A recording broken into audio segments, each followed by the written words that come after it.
pledge allegiance to the flag of the United States of America and to the republic for which it stands, one nation, under God, indivisible, with liberty and justice for all.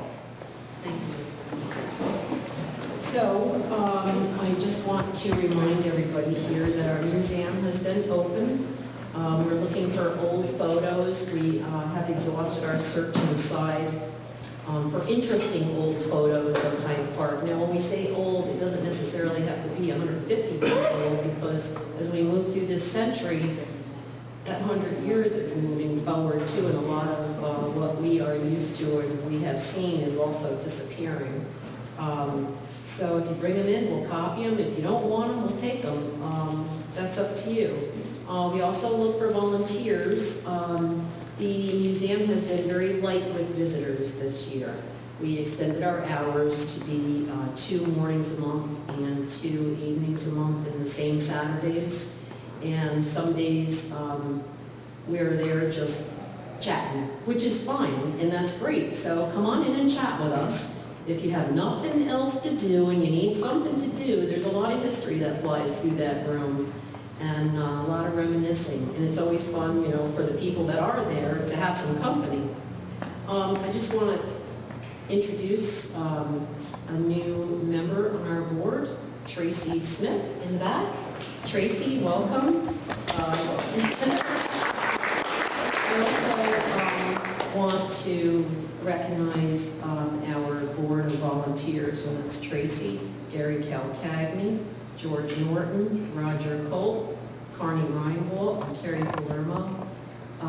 These folks are your volunteers, and they make things happen. We don't always, we're not always able to do, you know, tons of things, but remember, when you volunteer, it's not just that individual volunteering. You're giving up your family time for other things. You're giving up your golf time or your party time, and so it's important that everybody realize that. The other thing I want to mention is we have taken the time, we have chosen the photos. We are in the process of Carney preparing some write-ups for our 2025 calendar, and the calendar looks really good for next year. Last year we ran out. We ordered 500 and we ran out. We still had requests for the calendars after they were long, which was actually late in the season. And so what I did this year is, if you absolutely know that you want a calendar, there is a notepad pen over there. Get in on it, and when those calendars come in, you don't have to catch us at the post office or at the polling booths or around town, or wait for us to be open, because we probably won't be open during those months. But we'll reserve them for you. Let us know how many you want, and we don't have a price yet. I'm sure, you know, we'll probably, nothing will go crazy. We try to keep that cost down also. It is the only fundraiser that we have for our organization, so of course we thank you for that. Oh, let's see. All right, so the other thing I wanted to mention, and it's just a small mention, but something to think about, and I thought about it today when I had to put pants on for the first time since spring. Hats and gloves. We'll be collecting the hats and gloves again. We'll be doing that drive and probably partnering with the library once again. And also, we'll put a drop in the museum while it's open. It's always fun.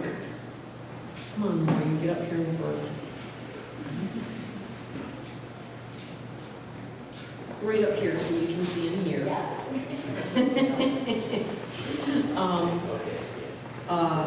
So we only accept new items, so please keep that in mind. It's been very successful. We do the drop-offs to the 4 elementary schools here in Hyde Park, and they're always grateful.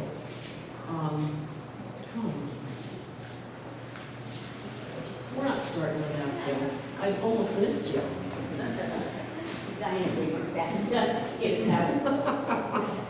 So anyway, that's all I have. Is there any questions from anybody or interesting things you want to let us know?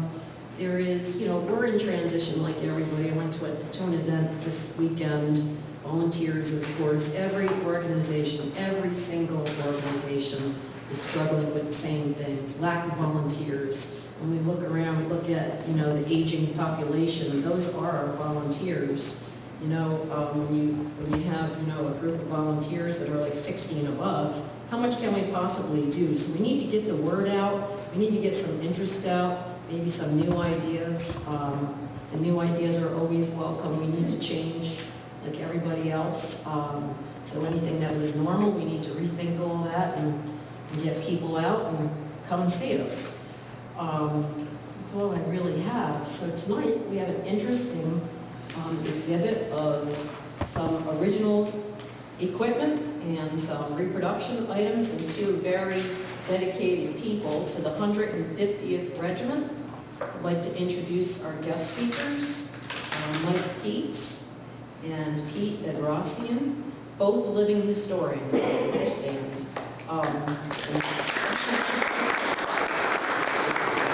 And they've been doing this since 1991. Correct. That's a long time, wow. Their presentation will be enhanced with original and reproduction artifacts to tell the stories of the 150th Regiment, which was part of Dutchess County. And it was a very short window, 1862 to 1865, which is very, very interesting.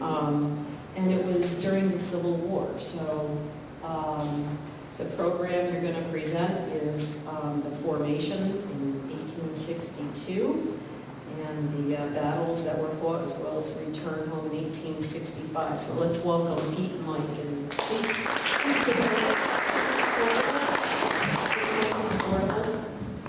if I could only get it out.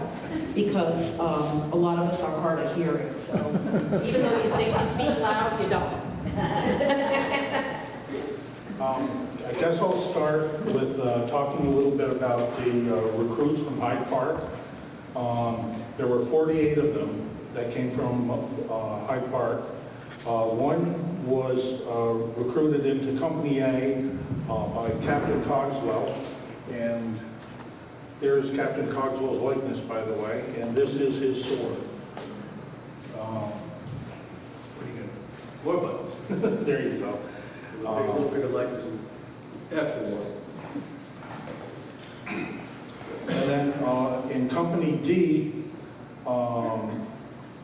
10 men were recruited by First Lieutenant Robert Mooney, and 14 were recruited by Second Lieutenant Frank Mallard. Now the captain of Company D was William Woodman.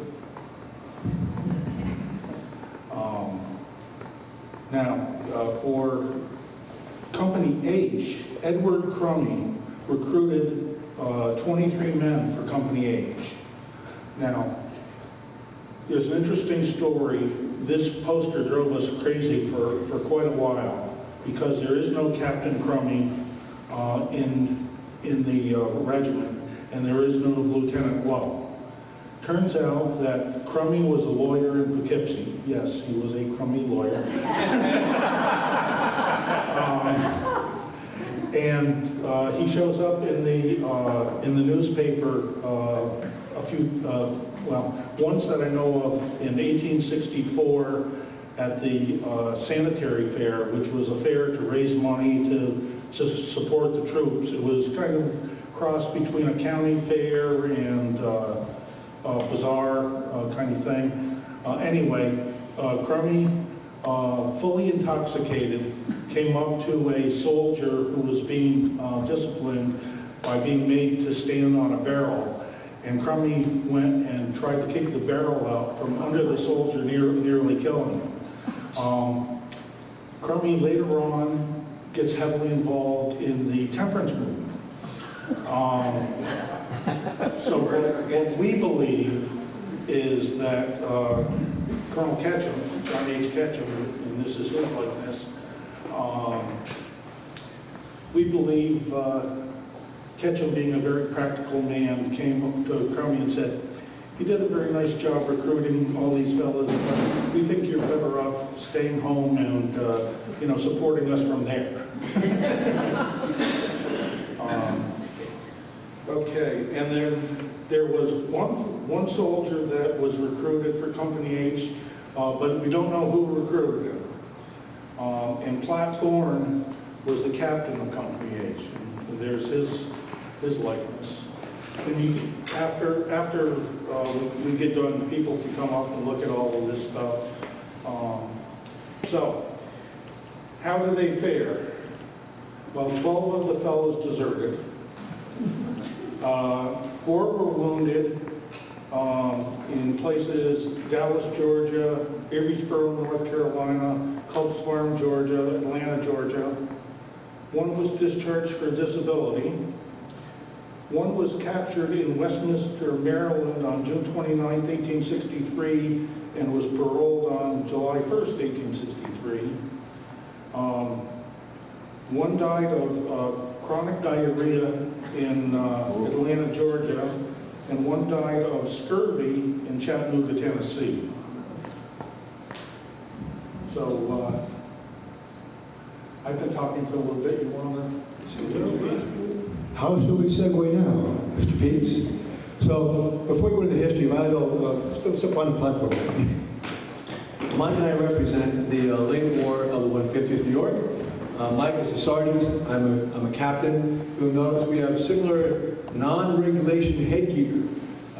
Very practically, wearing a forage cap like Mike has on the table there. It doesn't cover your ears, your nose. It's really useless. Good for carrying eggs.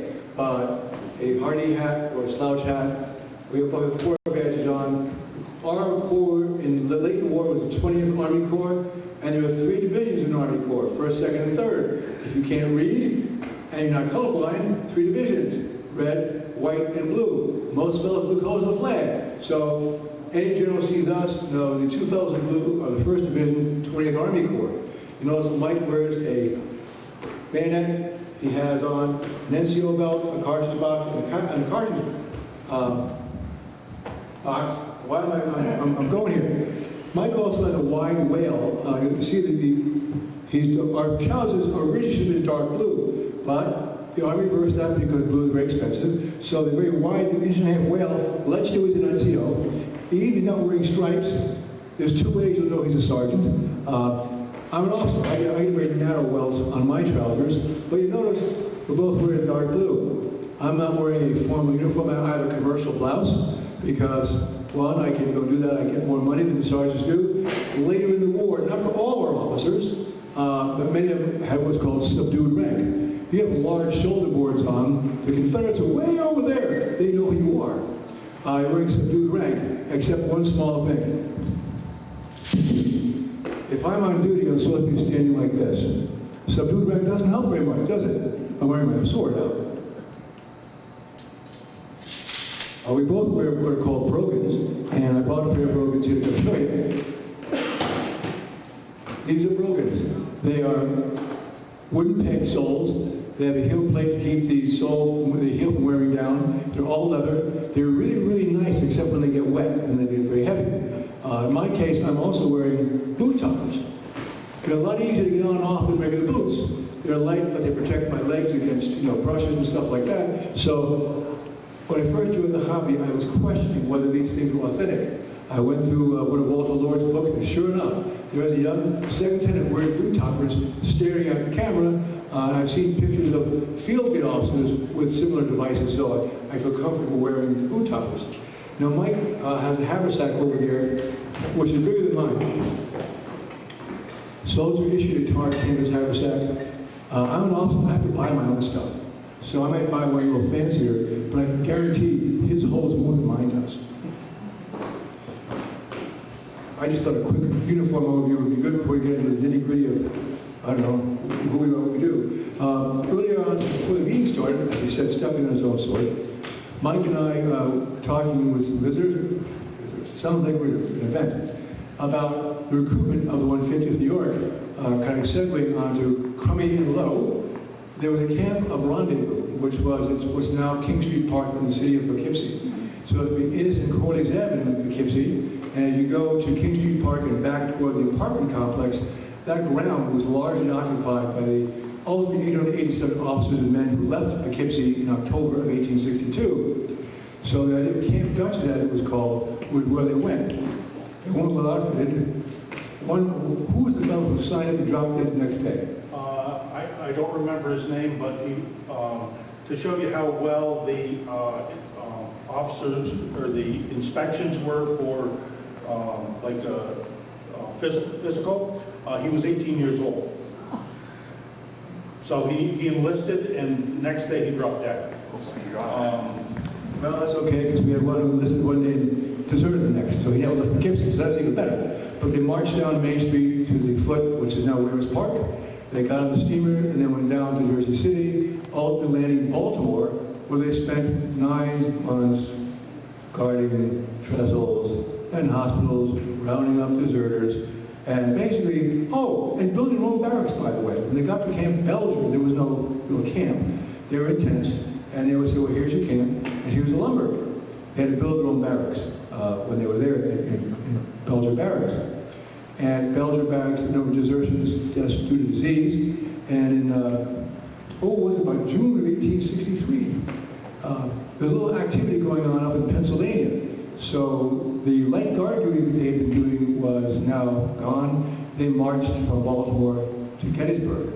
They arrived in Gettysburg on July 2nd, 1863, and sat around all day. It was hard marching. They had a lot of equipment, and a lot of it got left behind when they were marching into Gettysburg. But their first action in the Civil War took place in the evening of July 2nd, 1863. They were called from the Spanish Spring area to go across the field of battle down with the Trossel Farm.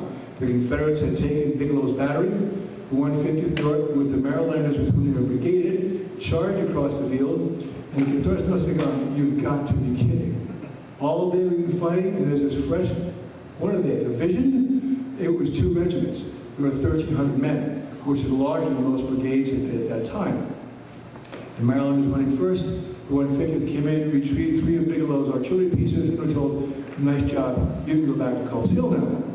Never fired a shot at that point in time. The following morning, on July 3rd, 1863, they were up in Culp's Hill. They built breastworks, and they were firing at the enemy coming up Culp's Hill. Contrary to the flank markers that you see today, when you finished emptying your cartridge box, you'd pull out, replaced by someone else, then you would go and take somebody else's place and come back. They switched lines, I think, 3 times during July 3rd. Colonel Ketchum, ever the popular politician, claims each man had fired 150 rounds during the July 3rd time frame. Bear in mind, you're supposed to fire 3 rounds a minute, and that cartridge box holds 40 rounds. They were mighty busy, if Ketchum was correct. They also took 200 prisoners. I can talk all night, so it's right. One of the things that's important to note was the 150th New York started out the war with the Austrian 54 caliber Austrian Lorenz, which is this top rifle here. There were a couple issues with it. One, it was not originally designed to shoot black powder. It actually had a mini ball on a stick with gun cotton and an explosive chemical, and it was smokeless. Now, the United States Army wasn't about to try and supply that, so they tried using it with black powder. It had a reputation for fouling, probably because it wasn't designed to shoot black powder. Now, luckily, the 150th, 2 weeks before the Battle of Gettysburg, the regiment was issued Enfield rifles. And that's an Enfield rifle. All 3 of these are rifled muskets. And for those of you who know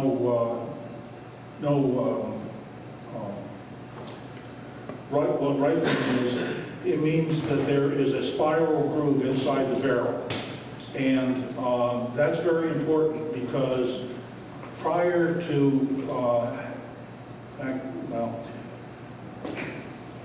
this is what the rifle shoots. This is called a mini ball. It's not mini, and it's not a ball. Okay? It's a conical bullet. It was named after the French Army officer who invented it, Claude Minié. But of course, we can't say Minié, so it got changed to Mini. But his invention was basically hollowing the base of the bullet. So this is slightly smaller than the diameter of the barrel, so it'll fall to the bottom of the barrel, at least initially. And then when the black powder goes off, because that's hollow, the base flares out, and that's what catches the rifling arrows. Rifles existed back into the days of the American Revolution, but you would literally have to pound the bullet down the barrel. So it wasn't used as a military weapon because you couldn't fire it fast enough. Now, if you ever fired one of those live, you can get about 5 down before it starts fouling. So what the Army invented was this. This is a cleaning round. And what it's missing is the zinc disc that is between this lead pedestal and the ball. So what the idea was, and initially they would put one of these in each package of 10, and later on in the war, they ended up putting 2 in each package of 10, and they would color the paper differently. Although, I know as a soldier, I wouldn't be looking for what color paper. So, but the idea was, what happened is when the powder would go off, it would flatten out this base, and the zinc washer would flare out, and that would scrape the inside of the barrel.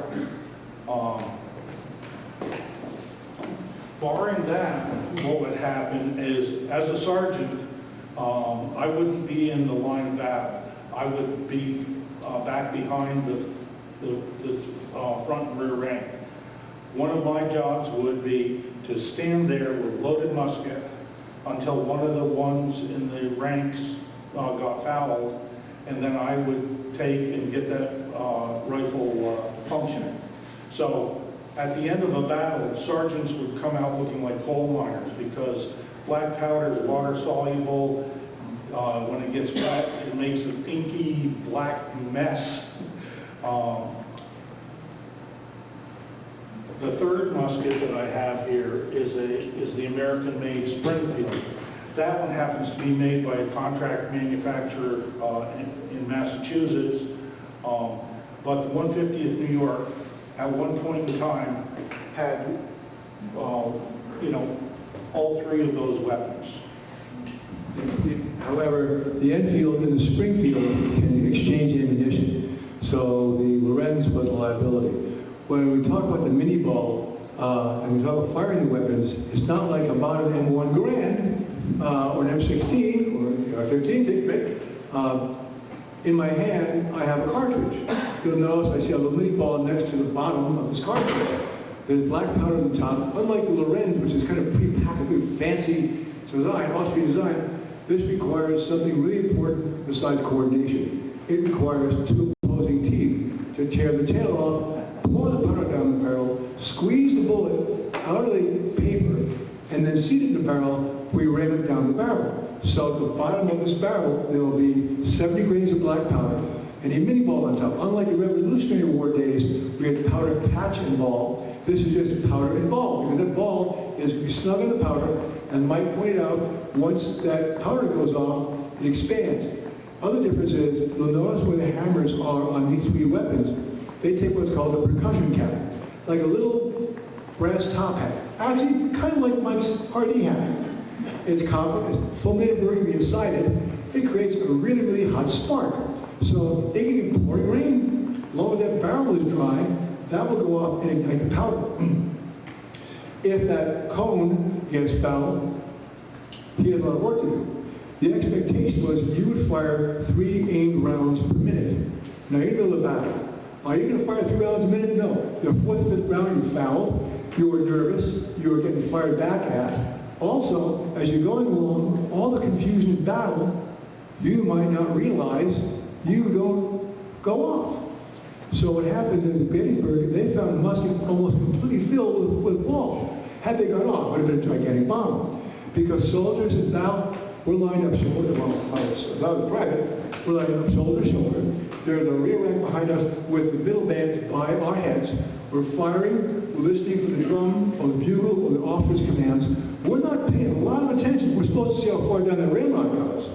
But in many cases, they were unable to. They were so nervous. And right through the field, all loaded up with ball.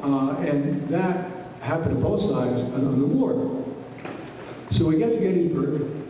We do a great job. And we take 200 prisoners. Hey, fellas, swell. Robert Lee is leaving. You're going to have to follow him in Virginia. So we followed Robert Lee in Virginia to a place called Kelly's Ford, where about half the regiment came down with typhoid, malaria, and they became ill from some clear, fiery liquid. No one knows what the liquid was. It was some distilled damnation, and they drank this concoction, and ultimately there were a lot of non-battle casualties in the regiment. After the Battle of Chickamauga in September of 1863, it's time to move south. At that point, they put on their gear, they get on, they call them the cars, train cars. They lash themselves on top of train cars and take steamers, where they will spend the winter of 1863-64 down in Tullahoma, Tennessee, with the glorious assignment of guarding trestles and water tanks. Why? The Confederates wanted to destroy what's called the Cracker Line. After Chickamauga, the Union forces retreat to Chattanooga. They're being besieged. A Cracker Line, one line is open, and you need to keep that line open to provision the troops with food and ammunition. So when Fifth's non-glorious job was that. They're not Lookout Mountain. They were busy guarding these water tanks and trestles. But then we come into the winter of 1864, they have combat veterans from Gettysburg. They are boarded out of their lines guarding trestles, and Lieutenant Colonel Charles G. Bartlett decides why these men need something to do, because the devil's idle hand in the devil's workshop. He has what's called bayonet exercise in February of 1864, so they won't get in trouble. These weapons can fire accurately 250 yards. The chances of getting that close to somebody were pretty slim, but he did that to keep them in fine shape. April 1864, Sherman is going to be marching to his campaign to Georgia and the Carolinas. He weeds out the weak, the sick, the imbeciles. That's another story. There was a man who was mustered out an imbecile, and they begin marching on April 28, 1864. I have the mic over to you, Mike, for a second. And this non-period map reflects the journey of the 150th New York. Up at the top, of course, is leaving Pennsylvania, going into Virginia, coming around into the glorious state of Tennessee, and then marching down into Georgia. As they march into Georgia, they have many days of rain, 20 straight days of rain in June 1864. The diaries read, March 13 miles, entrenched. March 12 miles, entrenched. March 8 miles, entrenched. Middle left flank, 4 yards, entrenched.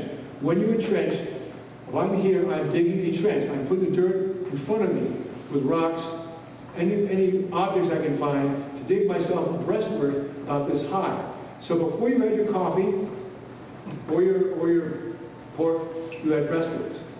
Mike spoke about the 4 men from Hyde Park who were in Dallas, in Georgia. They marched all the way down. They entered Atlanta in September of 1862. They then went on the March to the Sea in November and December of 1864. They ended up in Savannah, having a lovely Christmas.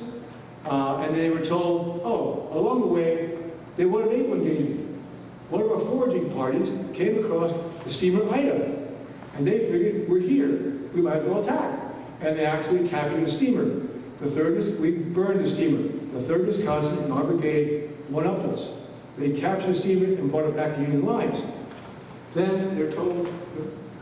But in capturing the steamer, we also did get General Hardee's battle plans. Then they were told to march through the Carolinas.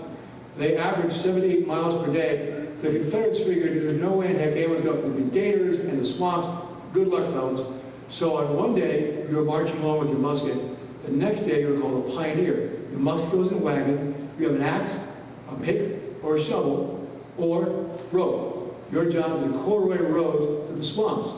And even with these brogans on, they marched 78 miles per day and scared the bejesus out of the Confederates. We were not the ones who burned Columbia, South Carolina, I'm happy to say. Maybe I'm not happy to say. They then were moved into North Carolina, where they were resting on the evening of the 15th of March, and it's pouring rain. They were sleeping in a graveyard. They were then given commands to go to Avisboro, North Carolina. One of the battles Mike mentioned with the Hyde Park men. At Avisboro, they were in the line from dawn. Actually, they were in the line until 5 p.m., but they stopped fighting around 2 p.m. Typically, during the war, when you advanced and you ran out of ammunition, you would pull back. They did not. Sergeant brought ammunition boxes up, broke them on the ground, and handed rounds out to the men. We represent Company I, 150th New York. Our company leader, David Slate, was killed in the last 20 minutes of the last active fighting, 150th HAG during the American Civil War. That was after he survived typhoid malaria at Kelly's Ford. Unlike Roland Marshall, who didn't make it. Roland Marshall is buried in Westminster Presbyterian Cemetery on the Salt Point Turnpike. Well, after Avisboro ends, Johnston has failed, Harding failed to really stop Sherman. They go to Bentonville, North Carolina. The 150th was held in reserve. We lost 2 people who got captured, and they quickly paroled by the Confederates. They were there at the end of the war, which really is April 28th, when Johnston surrenders his troops. Then they're told, we can march back to Washington now. They marched back to Washington, D.C., where they participated in the Grand Review, and from the time they left Tennessee, on the time they got back up to Washington, D.C., they covered between marching and foraging expeditions around 1,300 miles, all on foot.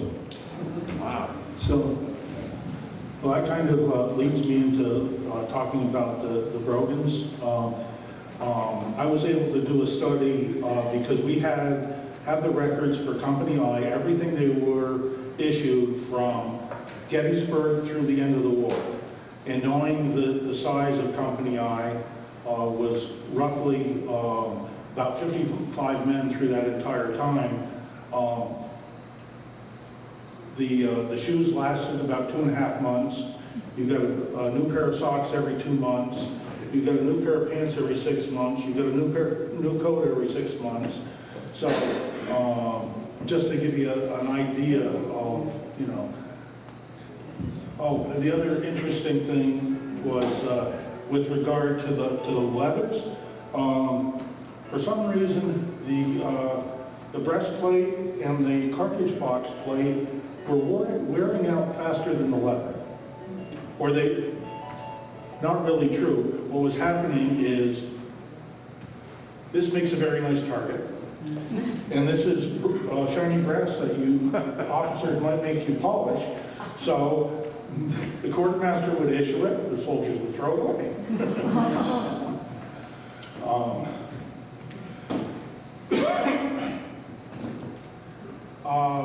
I'd like to talk a little bit about Colonel Ketchum. He's an interesting fellow. When he became colonel of the regiment, he was New York State Senator. But as a political officer, he was one of the smarter ones. The very first thing that he did was, as his lieutenant colonel, he got a fellow by the name of Charles Bartlett, who had been a sergeant in the 7th New York National Guard, was a captain with the 5th New York Zouaves, and oh, by the way, his dad was an instructor at West Point. And by all accounts, Ketchum was also a very smart man and a quick study. Ketchum was elected to Congress during the war, but ended up, after being elected, he elected to rejoin the 150th New York at Savannah, where he was wounded taking a mini ball through the groin, taking away part of something he'd rather have kept. The story goes, it was, Colonel Ketchum, get down from the parapet. He'd been deafened by artillery fire throughout the war. He didn't hear the cry to get off the parapet, and he was shot through the groin, and and he left not to return to the regiment. Martin, shortly after that, left to join the 119th United States Colored Troops, and then he was replaced by Alfred Baker Smith, commanding the regiment. Ketchum ended up serving 33 years in Congress, and even though he was deaf and didn't have to hear all those boring speeches, he never missed a vote. And by all accounts, if you were one of his boys, he tended to take care of you, no matter which side of politics. He was a Republican, by the way. But if you were one of his fellows, he tended to take care of you. So where do we go now? Well, one of the things, we talked about the regiment itself, we talked about uniforms and the guns and equipment, but kind of what a larger part of any military organization is, you have to get someplace and you have to eat. Soldiers in the Civil War had a diet which, nowadays your cardiologist would not recommend to you. Mike has a lovely piece of bacon on his canteen frying pan. You will receive 12 ounces of salt pork or a pound of beef per day, 10 hard crackers, and about 3 to 4 ounces of coffee beans. And they issue, for every 100 men, I think about 100 pounds of rice or potatoes as available. You'll notice not one word is mentioned here about vegetables. There were desiccated vegetables, stems, leaves, parts of turnips, and so forth, that were desiccated into bricks, which you're supposed to rehydrate and have to give you the, avoid the scorbutic taint. So, now, if you have a full 3 days ration to your haversack, it weighs close to 8 pounds. I don't get the ration, I had to buy mine. He gets the ration. But think I'm a soldier. Let me think about this for a second. I have 8 pounds on my hip. Do you know 8 pounds, or at least half that, is much lighter in my stomach? So you cook up your bacon, and most likely tend to eat it before you were back the third day. But if you didn't eat it, once you cook that bacon, it's a lot healthier in terms of not becoming a bacteria farm. Hard crackers, iron tooth dullers. I bit a piece of hardtack the other day. I found something soft. What might that be? A nail. Civil War humor. The hard crackers also usually infected with weevils. And Mike and I have done an empirical study on this. And it turns out that weevils do not change the flavor. We heard about that. You skim them off, you boil in your coffee, and soften them up. We were doing hoe cakes because I did break a molar on a piece of hardtack. I vowed not to eat hardtack again. I'll make a hoe cake, cornmeal and flour fried in bacon grease.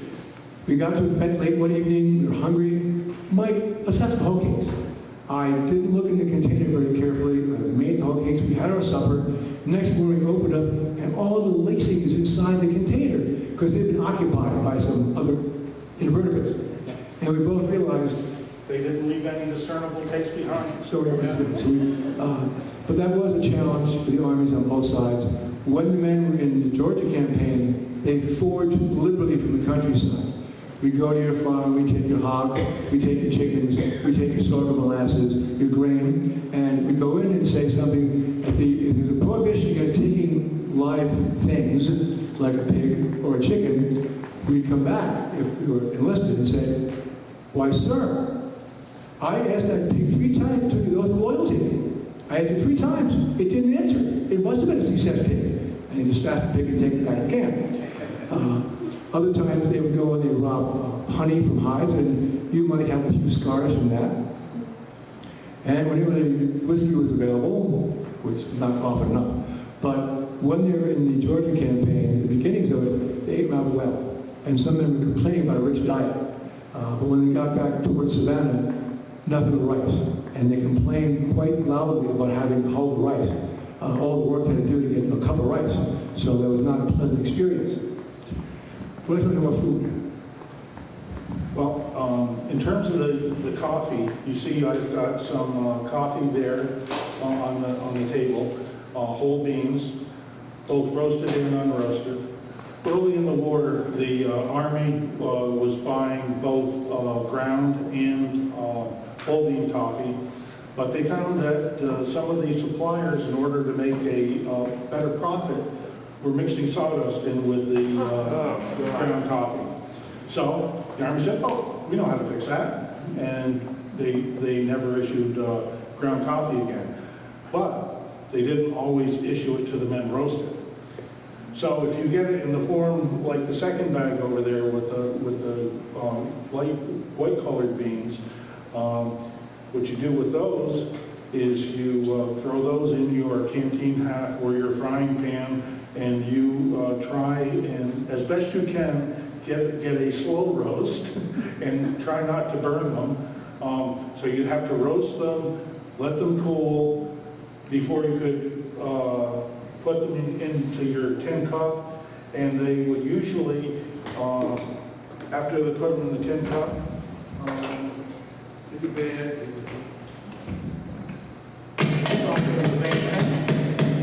crush the coffee beans, add the water, boil it up, and there you have your coffee. Yeah. Now, the item sitting here, anybody have a guess as to what this might be? Soap? No?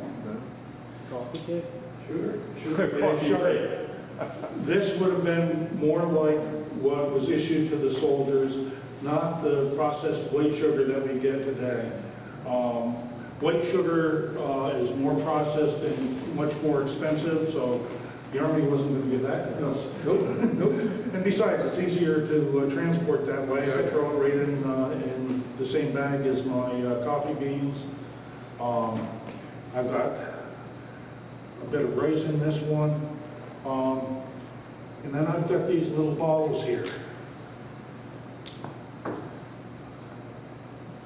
This one had a spice of some sort in it at one point in time. This has got black pepper, and this has got some cayenne pepper sauce, because the Army, when it issues your salt pork or salt beef, it isn't always exactly fresh.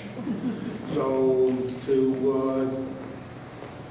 to help with the flavor, and also the surgeon will tell you that the cayenne pepper sauce helps keep away scurvy.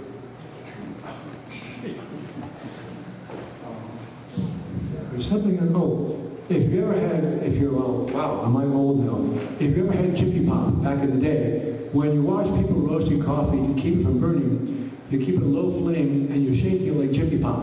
The best way to describe how you roast green coffee beans. Now the difference is, as a sergeant, as an enlisted man, he gets rations. I can get rations. When I'm mustered for pay, I get $60 a month. However, if I want to get a pair of programs, that's $1.80. If I want to get the ration, there's a commutation cost, and I'll be charged for every ration I take. So I'm marching through Georgia. Not too many friendly people want to give me some food. So if I take the ration, I am actually charged for my meals and my clothing. I have to buy my own clothing. So the difference would be, if he gets his ration, we're foraging, and if I'm the officer in detail, I probably would take some so I won't have to starve to death. We're supposed to bring it back to the brigade to then distribute among the men. But oftentimes it's not. Things would happen, or you might form a mess. 3 or 4 men, and even though in the military there's supposed to be no fraternization between enlisted and officers, many people were from the same town, brothers, cousins, a couple of fathers and sons. To kind of expand that, Dutchess County's 150th New York was fairly unique. Most regiments recruited companies. If I'm the captain, I recruit the company, I get my 2 commissions and my lieutenants. The Dutchess County Regiment had every single man from Dutchess County. You might see A and B companies from Westchester, C and D companies from Dutchess, so forth. So this regiment, to come in out of the draft, as it says, to avoid being conscripted, made an effort to have an entire regiment just of local people. So I might have been somebody's friend, even though I'm a college graduate or an officer. We'd mess together. And so if one of us flying a chicken, we have a chicken dinner. So it was more common, certainly in that period, than later conflicts that we encountered. The other thing about the food is, oftentimes the Army marched with herds of beef. Today is steak day, and they would slaughter a cow, and you'd get fresh beef. Well, unlike getting salt pork, you have to get right away. But that was one treat was to be able to do that. The other treat was when they get to fixed camps, making soft bread. Winter camps would have that. When he mentioned about leaving and being in Tennessee, winter camps, most armies pretty much stayed in camp. Why? Either roads are frozen or there's the quagmires. So you fought pretty much as best you could between April and October, November time frame. December, January, February were more often than not exclusively, were downtime, both armies. One of the things we haven't talked about, watching my time here, is we have the sergeant of the guard and the officer of the guard. You're a guard member. So you're in guard member for 24 hours. You're 2 hours on, 4 hours off. I was going someplace to the guard note, and I go, oh yeah, that would go there. So we have this guard note, and we have a line, and we're out there. Well, maybe 50 yards across the creek, there's a Confederate outpost. Well, once the officer goes away, hey, Johnny Reb, you got any tobacco? Hey, Billy, yeah, you got any coffee? Yeah. We might meet in the middle of the creek and then swap coffee for tobacco or newspapers and so forth. Even in 1865, they were still doing this. They wouldn't fire at each other because killing you on picket, that's murder. I'm not in battle with you. The next day, if we're in battle, all bets are off. One of the stories I told in Grant's memoirs, he's marching along a creek one day, I think it was in Kentucky, and he sees the Confederate picket on the other side of the creek. And the Confederate picket sees Ulysses Grant and says, call out the guard for commanding general. Confederate guard forms up, presents arms, Grant said, I send it back, because that's what you do. The guard disperses, Grant went his way, and they went theirs. Why? Murdering, shooting Grant, in their mindset, is murder. He's walking along the creek, he may be the enemy general, but walking along the creek. That soldier was not being silly or foolish, he was following his commands, which were to respect a superior rank. So it's one of those strange things in the Civil War. You could talk to somebody on Thursday and Friday afternoon, you shoot that person or club them with your musket. Very, very odd, schizophrenic way of fighting a war. Even the high-ranking officers often would meet. If you watch the Gettysburg, you know about the reference to Armistead and Hancock, which was true. At the end of the war, there was a shed bait with General Pickett. We won't go into that. Separate story. That's the other side. One of the other things to kind of mention is we do know that there were some number of African Americans with 150th New York. Alfred Baker Smith had a black man as his manservant. He was paid, so he wasn't a slave. And we know of several. Well, one of the interesting stories is You did bring the pail. I did bring the shiny pail. We received the 150th New York. The captain of Company I received a letter from a lady in outside of Atlanta. We were occupying her plantation, and she wanted to thank him for the men behaving while they were there, and she made a specific mention to say hi to Frank and his shiny pail. Frank was one of those African Americans. I don't know if he was, originally a slave on that plantation, but he ended up being part of the 150th New York. In fact, we've got a copy of a photograph that was taken probably in the 1920s, thereabouts, that has 2 or 3 African American men by the monument at Gettysburg. We know they're not there by accident. If they were in the photograph, they have an association with the regiment somehow. Now, unfortunately, all of the references we have are, Phil, Frank, we don't know the last names of any of these people. So it's much harder to try and figure out who they were and where they ended up. There is a story of a fellow who ended up out in Millbrook who claimed that he was associated with 150th New York and ended up,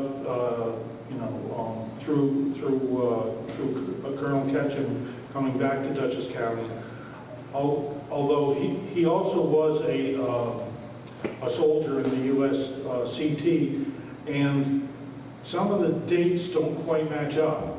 I mean, he would have been with in the same area in Tennessee when the 150th New York was there, but his the story went he came back in 1865. I was sent away for his military records. He didn't get discharged until 1866.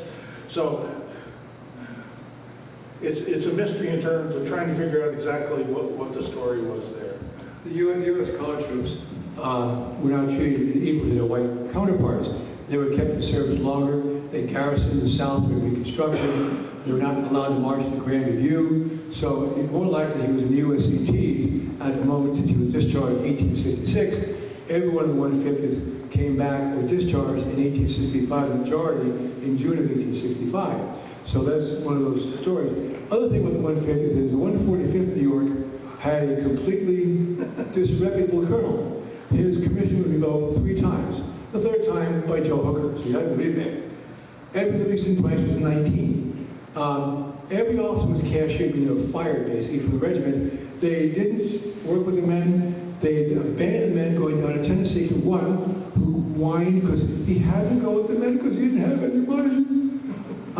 So what happened is these officers were cashiered, but the soldiers had to serve the 3-year enlistment. 3 companies came to 150th New York. They were initially not particularly well received. They proved their mettle in battle. As a matter of fact, in the Georgia campaign, a number of them wounded and killed, I think showing the mettle.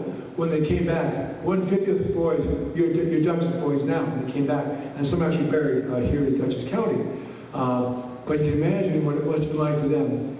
Your officers are rather poor quality, and you're stuck paying the penalty for it. You didn't get sent home, but they got sent home. And then Price came back to Gettysburg for a union. He had the chutzpah to do that. Not a period term, but that's okay. The 150th New York, in terms of throughout the war, they had 2 officers that were killed, 28 enlisted men, and then another 23 that died of their wounds. In terms of strictly wounded, 8 officers were wounded and 110 enlisted men. So all in all, not bad compared to a number of the regiments that served in the war. And I think a lot of that goes to Colonel Ketchum and his leadership.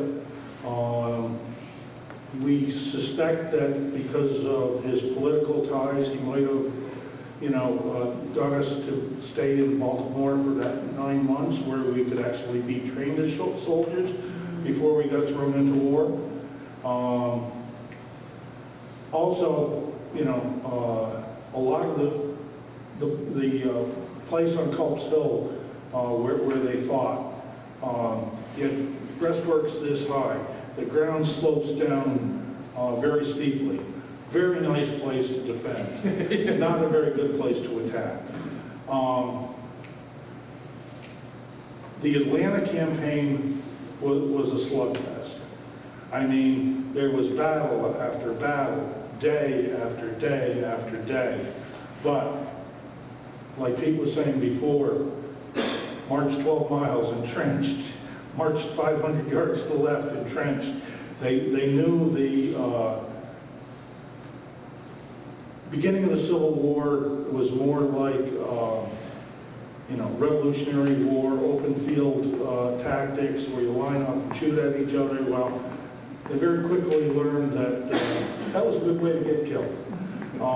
So as the war went on, very quickly, it became more like World War I, trench warfare, and the survival rate went up significantly.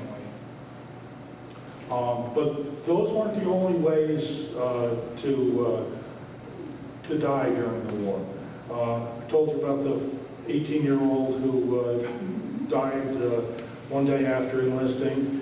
We had a fellow that fell off the steamer Ida. Harbor. Yeah. Harbor. Ida was in the Confederate. Yeah. Mary Powell and the Oregon were the two steamships that they were on during the war. One going down to Philadelphia and the other one coming back to Poughkeepsie. So, falls off the boat in New York Harbor. In Tennessee, we had a fellow who was sitting peacefully having his lunch under a tree, had a branch drop on him and kill him. It was Pittsburgh. Yeah. And then Lovelace and Odell were two fellows that were killed by guerrillas in Tennessee.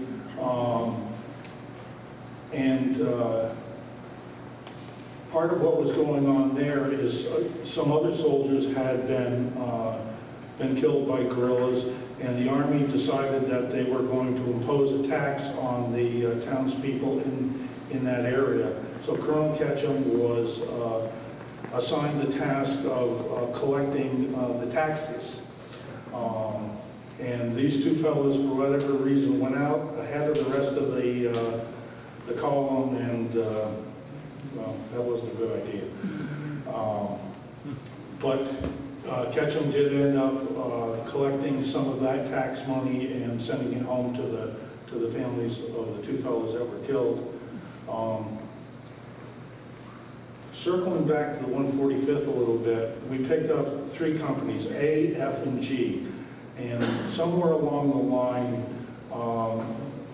I found a document that was written post-war from some of the fellows in Company A of the 145th New York,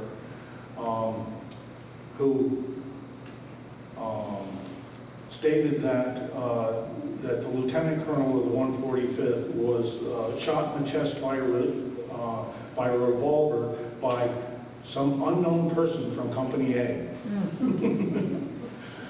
So, yeah, the 145th had issues. Ali P. Bullen was not a nice man. He was beating up on a sergeant, basically, the shot rang out, hit him in the chest, he goes down. He tried to come back to the regiment. He realized that wasn't a smart move, and then, of course, Edward Livingston Price takes over. We're going on an hour here. We've been saying, we have the easy part of standing up. I know that Kerry wanted us to do some music stuff. I don't know if we have the wherewithal for that, necessarily. Okay, go ahead. We'll pick you up. Our singing voices are not the Mormon Tabernacle Choir. We're not Janet Keane and the Beach Boys, that's for sure. But I did bring musical stuff. We have things laid on the table. The goal was you can actually look at what we have here. Should we forego the music part, do you think? It's up to these folks. Yeah. Well, if you can't hear anyway, this won't bother you. If you can hear well, then well, you're in trouble. Because we also want to have good times for Q&A. We won't need this for the singing part because God knows we want to hear it. It won't project. If you're not speaking into it, it won't project, so you're good.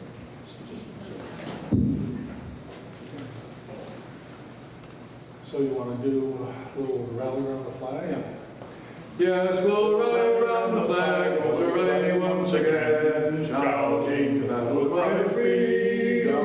We will rally from the hillside, we'll gather from the plain, shouting the battle cry of freedom. The young gun forever, hurrah, hurrah, down with the traitor and up with the star. While we rally around the flag, we'll rally once again, shouting the battle cry of freedom. We are springing to the call of our brothers gone before, shouting the battle cry of freedom, and we'll fill the vacant ranks with 300,000 more, shouting the battle cry of freedom. The Union forever, hurrah, hurrah, down with the traitor and up with the star, while we run around the flag of the array once again, shouting the battle cry of freedom. I think we won them out now. There are two more versions for that one, but that was one of our popular songs. Other songs were popular. We can't sing to the public because the dialect is not exactly correct for the 21st century. But they did enjoy that particular song. There are other songs that they had like that particular song. There were parodies of those songs. And you probably only remember one verse where we fouled it up.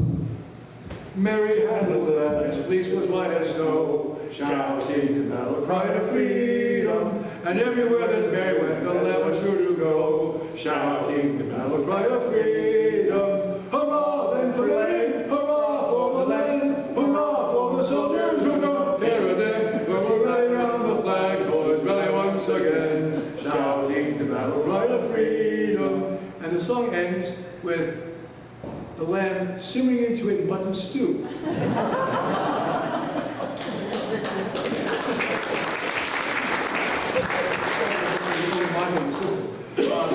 We'd like to have a chance to come out, sort of look at the things we brought, and ask questions if you do. One parting shot. Why is there a wooden sign here on my desk that says Hotel de Terra Firma? Richard Van Wyck was a member of the 150th New York. And apparently, Richard was rather upper crusty. And Mama asked, dearest Richard, oh, and where are you staying in the army? And at that time, he learned a few things about being a soldier. He writes back, well, Mama, last evening, we encamped at Hotel de Terra Firma. Let Mama was on the ground. We have collected with letters. I bring it out. I had a sign on a good old-fashioned barrel stave. I think it's the occupancy now of the Fishkill Historical Society. I made a new one, but to talk about 19th century Europe. If you have questions for us, we'd love that. If not, by all means, come up with what we have here. Gary, I'm sorry to shout at you. Keep forgetting. There was another regiment that had members from Hyde Park also. What was that? There was 118th or 128 had members from this area. Dutchess County itself was credited with quite a men of 38 different regiments, including during its bombs, 128th New York, 26th and 35th United States Colored Troops, and the 54th Massachusetts of glory fame. 5 people from the city of Poughkeepsie were actually in the 54th. 1 died, 1 deserted, and 3 came home. There's how many buried in the cemetery Gettysburg from the 150th? 3, 5? 7. 7. You know, 2 good Damn. I didn't know that. Yeah, and Pete was mentioning that there was one fellow who is accredited for being buried there, but is not because he died again later in the war and is buried down in that's area. Woodward, he died. There was somebody else who died. He didn't die. Right.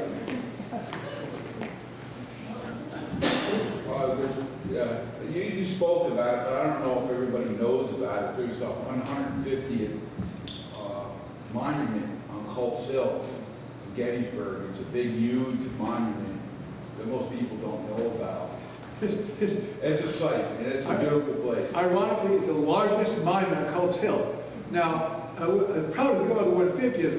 We went to 137th New York to South. We really got badly used up during the battle. Their decision was to make Gettysburg the focal point of their remembrance. They also have a distinction. They've got 2 monuments in Gettysburg. On July 2nd at the Trossel Farm area, there's a small top of an obelisk which says Main Monument on Culp's Hill. In 2013, Mike and I and 20 other people got a permit on the actual day of the battle. We were working as volunteers in the Park Service to replicate the last mile march of the 150th on the evening of July 2nd, 1863. They started farther back than we did.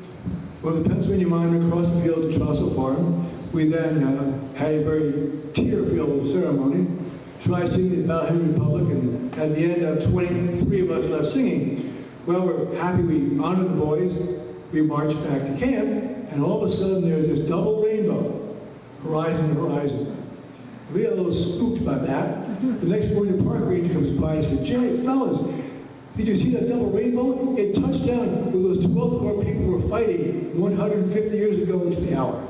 So we were basically simply hair back, rising on the back of our necks because we knew exactly what the ranger was talking about. We'd been there the night before. That was our biggest, Ghost of Gettysburg story. Yes, ma'am. Where are the letters archived that you were quoting from?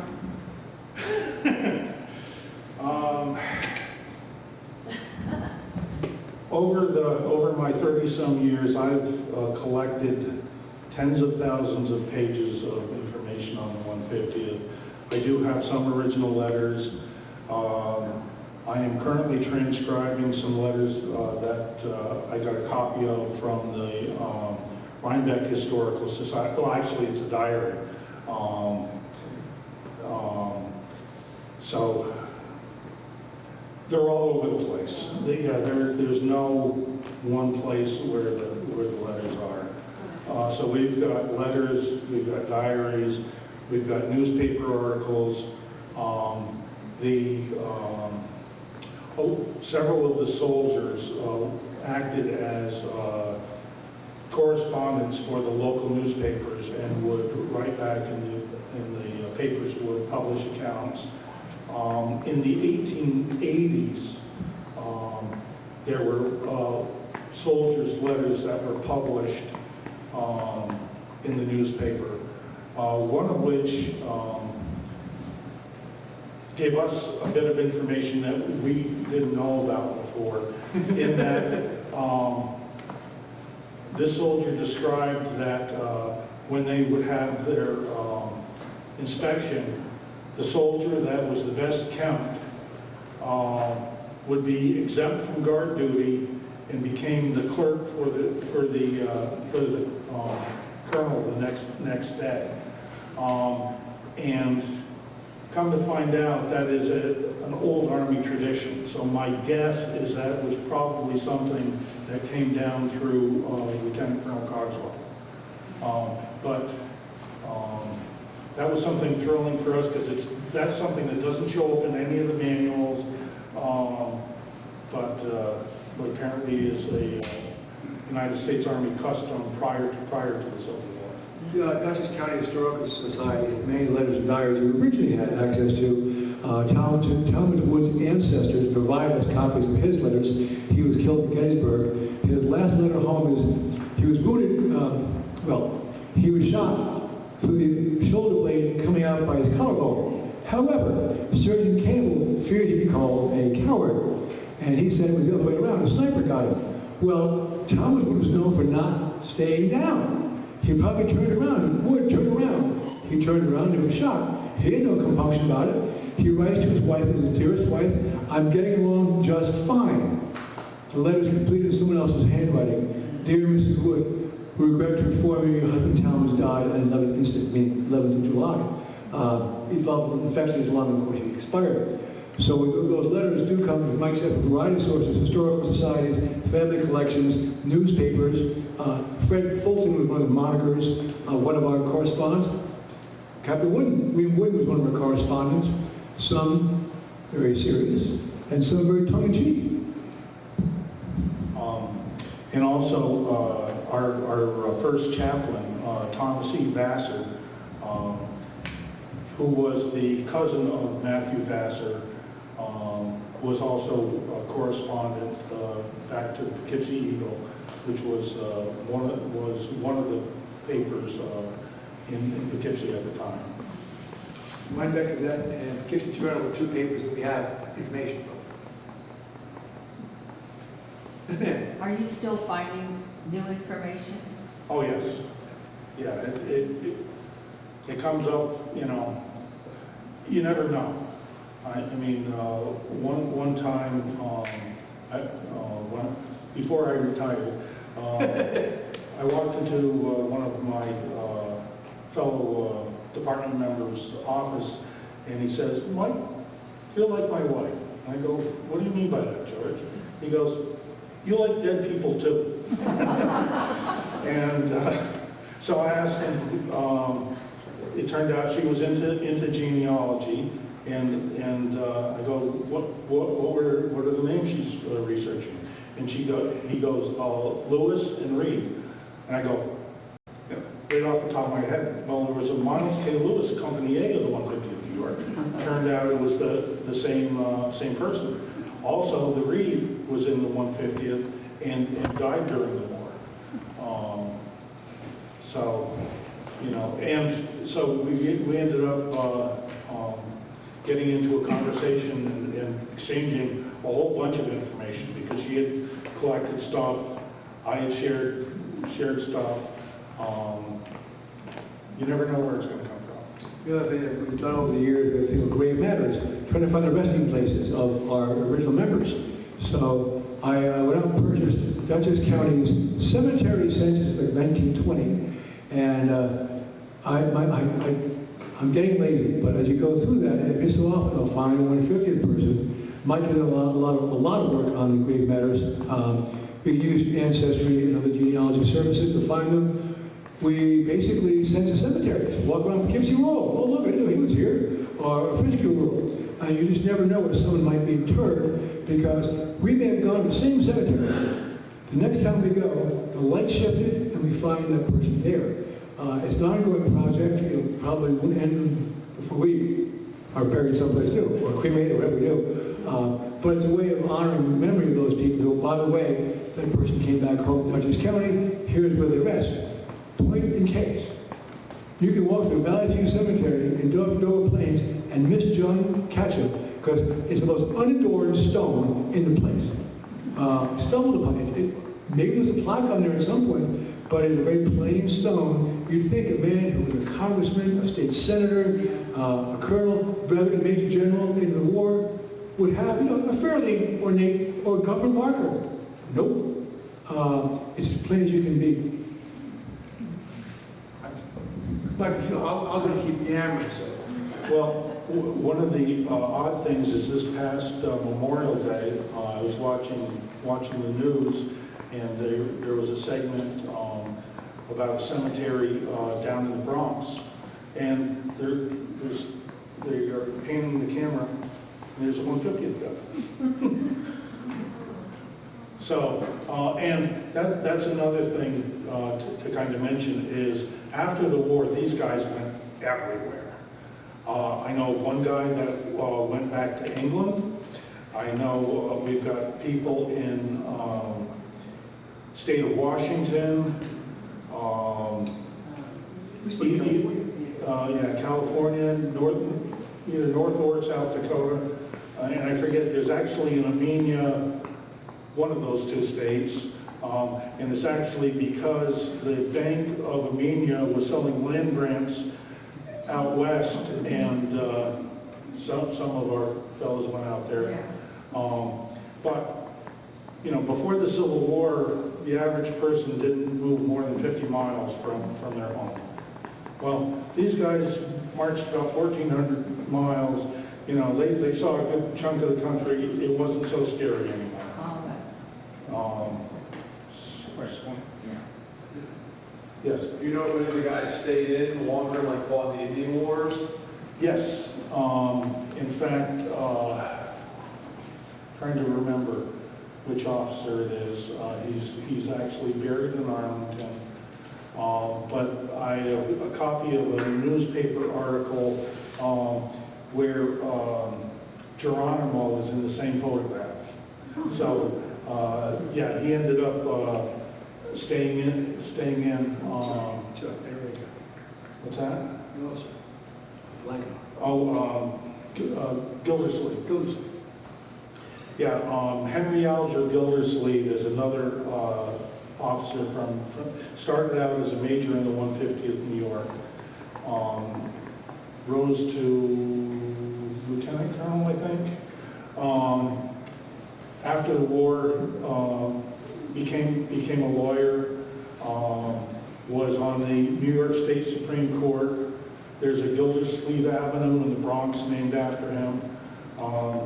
He was on the United States rifle team that competed against Ireland and England and won. And is also one of the original founding members of the NRA. And it was because of his service in the Civil War and a lot of the men not knowing how to fire rifles properly.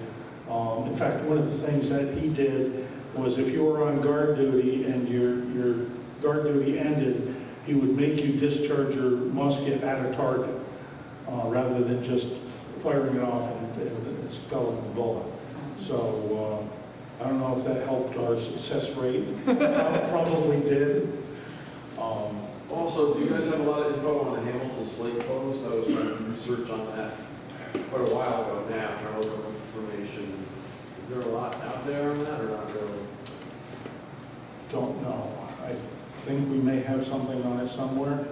One of the other things that you'll probably find interesting is between our work with the grade matters and with the regimental records, we found that there are a large number of soldiers who are a lot older than they show up on the military records. Everybody knows about the young kids who would stick the number 18 in their sock, and when they were asked, "Are you over 18?" they would say, "Yes, I'm over 18." Well, to be in the ranks, you were supposed to be between 18 and 45.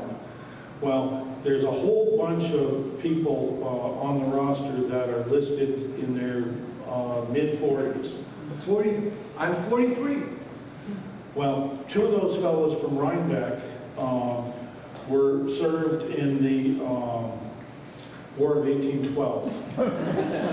One was 68 and the other was 70. Because we found their gravestones and we've did the math. But so, a lot of these people didn't have to go fight. So that was another interesting thing that came out in our research. So why did they go? I have to assume it was because they wanted to preserve the Union. Or either that, or they had a strong, abolition of slavery. Those are probably the two most likely reasons. The other thing could be, that one of their sons was enlisting, or cousin, or name the relative. We do know Talmadge Wood's wife was 62. He was 48. By all accounts, she was not a most pleasant person. So Talmadge might have signed up to get away from the farm. Before he could work out for Talmadge, but our letters and diaries, unlike some other states, aren't strong about preserving the Union, somewhat preserving the Union. The sentiment, if you read the letters and diaries, are that I'm not making this a war to free the slave, and they used other language to define that, because slavery was distant to them. They could see African Americans here not recognizing even second-class status here in the North, but to them, what's so bad about it? They didn't know. But people, as they went down south and saw some of the ravages of slavery, began to convert that mentality. The 27th Indiana, their original thought when the Emancipation Proclamation came out was, if this is what to free the end, I'm going home. But as they descended farther to the south, that muted their dislike of that particular thing. And as people interviewed African Americans, that sentiment would change. But even given that, and to think about how the Army was formed, we didn't allow African Americans to sign up in 1863, and then they couldn't be officers. They'd only rise as far as sergeant major. So and the pay was differential. So the attitude was not simply the Southern attitude, it was a nationwide attitude at that time. Now, one thing I will say about that, we do know that there seems to be several of the officers of the 150th that have at least some connection with the abolition movement. Captain Coxwell here, if you read the inscription on his on the sword, it was given to him by the Congregational Society, which is associated with the Congregational Church in Poughkeepsie. And shortly before the war, the pastor of that church, when Lincoln was elected, had a pretty fiery sermon on abolition, and I know Captain Cogswell and Alfred Baker Smith, who ended up being the colonel of the regiment at the end of the war, they both signed a petition to get that sermon published, and we have a copy of that sermon. Yes. For those that made it back to Hyde Park, we have one in Dewey Park Cemetery. We have two killed in action in St. James. In Union, the old section, which was originally buried at Dutcher Form, when Franklin Roosevelt wanted the post office there, they dug them up and moved them over to Union Cemetery. And we have 5 members of the 150th in the front section, and we have 5 members of the 26th Color Brigade buried in the back section. And then, I don't know how the guy from the 80th made it there, but he's buried in the back also. But again, even though they came back, the blacks were still put in the back of the cemetery at that time. Yeah, I'm pretty sure Peter Funk, who we have a copy of his diary, is buried in the Union Cemetery. Peter Funk, Theodore Manning, William Carl, Cornelius DeVoe, and Levi Schultes Yeah. from the 150. Okay, and Craig, you're putting up banners as part of the Household Heroes for this. Have you collected enough money to do that? You're collecting donations to do that. Have you collected enough to? No. We have 2 banners flying now. One has the 26th Color Brigade, and then we have one banner that has 2 members of the 150. So again, as you said, every time you walk the cemetery, you get more. So we have 5 names going on, 1 banner with the 150th, insignia flag. We've only collected $100 towards that. So. Okay, thank you. I know these guys have a lot of history. There's a lot of artifacts up here. They have a lot to say about it. So I'm going to conclude our formal meeting, and our next meeting is October 22nd. We've got some cookies in the back, and please come up and speak to these guys for a while. Thank you. Thank you, guys.